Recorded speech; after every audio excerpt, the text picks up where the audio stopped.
नमस्कार. The max नमस्कार. News नेटवर्कमध्ये सर्व दर्शकांचे स्वागत. आम्ही आहो आज प्रभाग क्रमांक 12. गंगाधरजी फलके हे नगरसेवक होते आणि आता परत उभे आहेत. ते उपाध्यक्ष राहिले आहे नगर परिषद मध्ये मागच्या कार्यकाळामध्ये. अ, गंगाधर भाऊ, तुमचं स्वागत आहे आमच्या चॅनलमध्ये. धन्यवाद.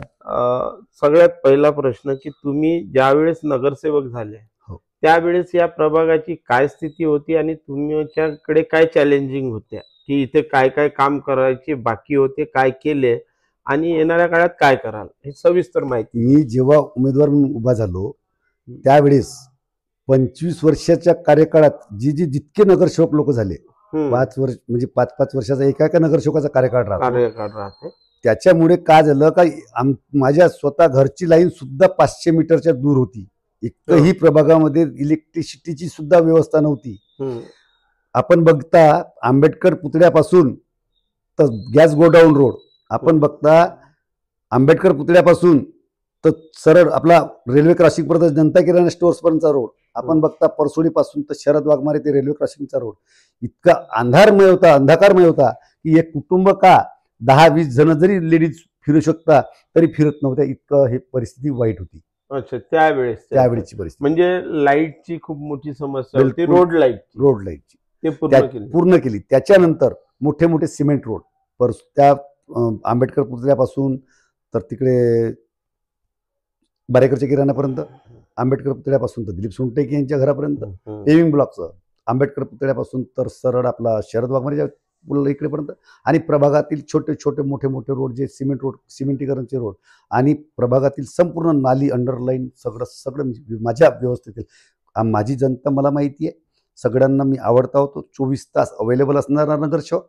रात्री बेरात्री कधीही फोन करा, माझा मी फोन उचलणारा मी एक नगरसेवक. या नात्याने सांगतो नगरसेवकाचं काय कार्य आहे, नगरसेवक झाल्यानंतर काय कार्य करायला पाहिजे ते मी माझं परिपूर्ण केलं. भाऊ, तुमच्या प्रभागात ग्राउंड च्या ज्या व्यवस्था आहेत म्हणजे गार्डनच्या व्यवस्था त्याही भरपूरशा करण्यात आल्या. माझ्या प्रभागात कमीत कमी 6 ग्राउंड केले.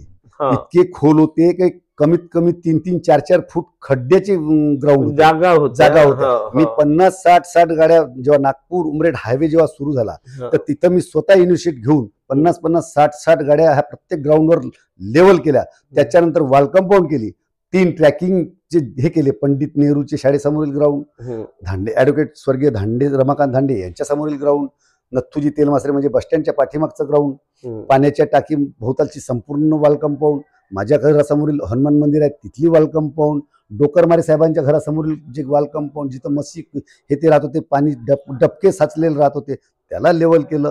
त्याच्यानंतर तिथं मग वॉल कंपाऊंड केली. इतकंच नाही तर परसोडी एरियामध्ये जेवढा काही अंदरचा इंटरनल एरिया आहे, संपूर्ण एरिया पट्टे वाटपाचा सुद्धा तुमच्या सांगतो माहितीसाठी, मोदी सरकारच्या काळामध्ये, वर मोदी सरकार होतं, आमचं महाराष्ट्रामध्ये फडणवीस सरकार होतं, आणि त्याच्यानंतर माजी आमदार सुधीर पारवे, माजी आमदार राजूभाऊ पारवे यांच्या नेतृत्वाखाली आणि त्यांच्या इनिशिएट खाली मी माझं पूर्ण कर्तव्य तेव्हा आमच्या प्रभागामध्ये जे अतिक्रमणचे लोक आहेत, अतिक्रमण धारक बसलेले आहेत, त्यांना पट्टे वाटपाचं काम त्यांच्या नेतृत्वाखाली मी स्वतः इनिशिएट घेऊन केलं. अच्छा. आणि भाऊ, तो 5 वर्षाच्या कार्यकाळात हे सगळे कामं झाले. आता तुम्हाला निवडून दिल्यानंतर समोरचं काय कामं राहिले असं वाटते? मी पूर्ण जे रोड मंजूर करून ठेवलेले आहे, जसं दिलीप सोनटेकेच्या घरापर्यंत अर्धा रोड आलेला आहे, तिथून त्या जनता किराणाचा मोठा रोड, त्याच्यानंतर शरद वाघमारेचा संपूर्ण मोठा रोड, आणि माझा एरिया जो प्रभाग नंबर 9 होता त्या प्रभाग नंबर 9चे संपूर्ण कामं केले. आता मला काय झालं, प्रभाग नंबर 1 नव्यानं 13 रोड झाला, त्याच्यामुळे 2 नगरसेवक आमच्या इथं वाढले. त्याच्यामुळे सतीश चौधरी यांना 13 नंबरची प्रभागाची उमेदवारी देण्यात आली, आणि पार्टीला कुठेतरी वाटत होतं का गंगाधर फलकेला सुद्धा उमेदवारी द्यावं, म्हणून सतीश भाऊचा एरिया जो अटॅच झाला, आणि सतीश भाऊ तिकडे उत्तम काम केलं अड्याळवाले लेआउटमध्ये. आता सगळे सिमेंट रोड हे ते सगळं त्या सतीश भाऊ सुद्धा केलं अड्याळवाले लेआउटमध्ये.